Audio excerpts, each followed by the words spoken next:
Hi, I'm Nate Delatorre, I'm Jake Warner. and our topic was high school and youth sports, and our group is the Bears from the NFC. Start off about a little bit of history of high school and youth sports. Private schools were the first to offer athletic participation opportunities. At many schools, the activities were informal.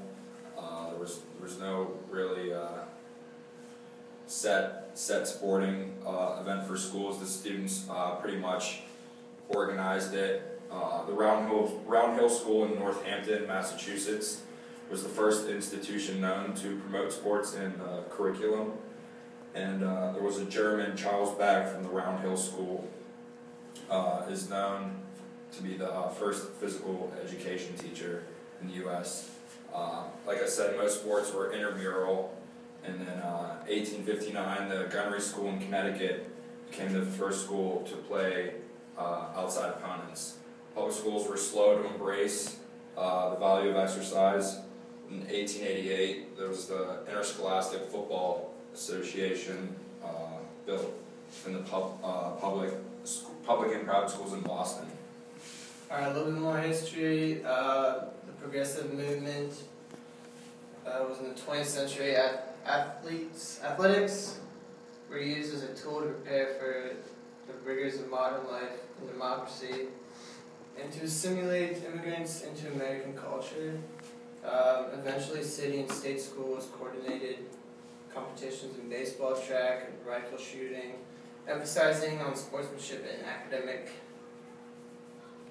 integrity. Immediately after World War I, school sports for males were promoted as physical training for the armed forces without directly encouraging militarism. Sports also boosted graduation rates in 1918. Students initially organized most teams. By 1924, state associations managed high school athletics in all but three states. The YMCA is a non-school youth organization, most prominent private industry, founded by George Williams in England in 1844, and was established in the U.S. in 1851. By 1916, 65,000 women nationwide attended gym classes, and 32,000 attended swimming classes sponsored by the YMCA. Some governance: local, state, and national governing bodies ensure championships, athletic eligibility, and implementation of coaches and administration certification programs. The NFHS, which is the National Federation of State High School Associations, it's a nonprofit organization that serves as the national coordinator for high school sports. And then there's the National Youth League organizations that focuses on administrative efforts on promoting participation in particular sport with children. Some career opportunities are youth league directors. Youth league directors sometimes have to perform their duties on a voluntary basis. Another opportunity is school athletic directors.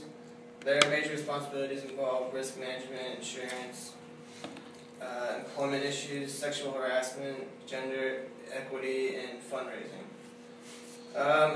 Coaches is another career opportunity. They deal with the constant pressure to perform and work and irregular hours for low pay. Trainers and physical therapists are required in most school districts. The position can be linked internally, such as a teacher. And another opportunity is officials and judges share much of the public scrutiny as a coach would. Most officials and judges for a school district are required to have certification. Some financial concerns for high school and youth sports. School and youth sports organizations are nonprofit enterprises. They control costs and maintain budgets, and this has been an issue since 2008. Some schools, like Brighton High School in Michigan, have restored to pay-to-play fees, along with a bunch of other high schools and other public schools are known for their pay-to-play fees. The marketing aspect of high school and youth organizations is Disney is a major impact in school and youth sport. The Wide World Sports Complex in Lake Buena Vista, Florida.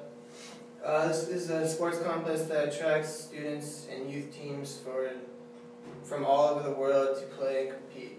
Organizations such as the Amateur Athletic Union or AAU.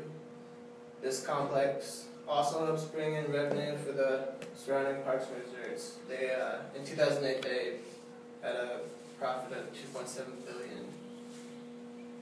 Some controversies with high school and youth sports and organizations. The use of performance-enhancing drugs has become a major issue, especially in the past few years. It's not only a problem in minor league sports, but in school and youth sports as well. In 2008, there was an undercover investigation in a Louisiana high school. They uncovered the area's largest ever anabolic steroid drug bust. Efforts are being made to test for substances, but tests are viewed to be expensive and full of loopholes.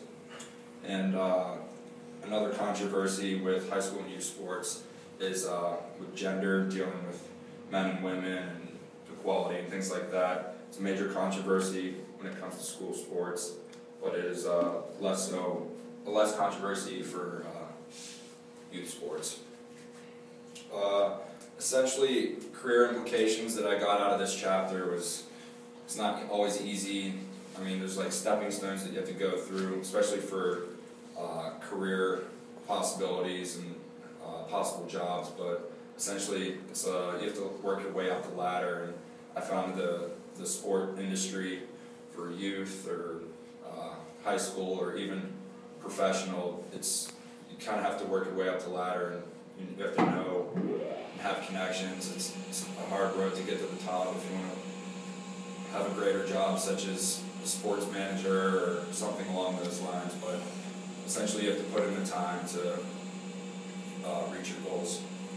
Some of the things I got out of this for my career implications is, a lot of jobs are scrutinized and people are always looking for an excuse to blame someone, and sometimes you're the person that they blame and you got to deal with it somehow.